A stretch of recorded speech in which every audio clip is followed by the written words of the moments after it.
The one thing this discussion about how you bring back some of these intermediating institutions, all the things you talked about in your piece, the sort of add-ons to the Constitution, things that weren't in the Constitution but that developed over time. And I just wondered, Jonathan, what can you point to? Can we ever go back to that? Because it seems to me that era, you're talking about a sort of very special period in American politics, the post-war period, where the parties were not sorted, they were not polarized the way they are, and there's just no going back. And I just wonder if there are reforms or there's anything you would point to that could bring us back to that time. Because I look at Europe, where you have strong parties, parliamentary systems, and they're experiencing the same changes we are, right?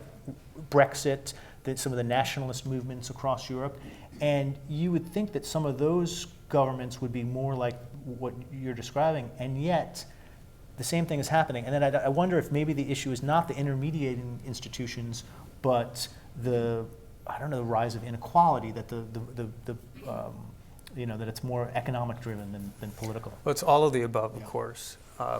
But as a starting point, a car without wheels won't get anywhere. So the first thing you'd have to think about before you decide where you're going is how to put wheels on the car. I'm not in favor of, quote unquote, going back.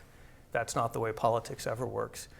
But what you can do is clear away some of the obstacles so that politicians can go back to what they will do if you just let them, which is things like, before you run to office, you'd better come talk to me, because I've got the money.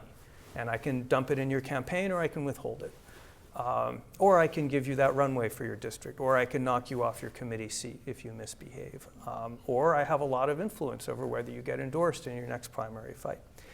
Politicians do that naturally. You just have to let them. Mitch McConnell is doing that in the Senate right now. He's a machine politician par excellence. Just ask him, he'll tell you.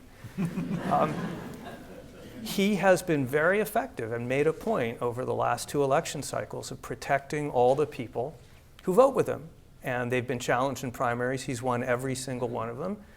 What he's doing there is sending a message, which is, I can protect my people, which is the job of a party leader. So you can vote for me and you'll be safe.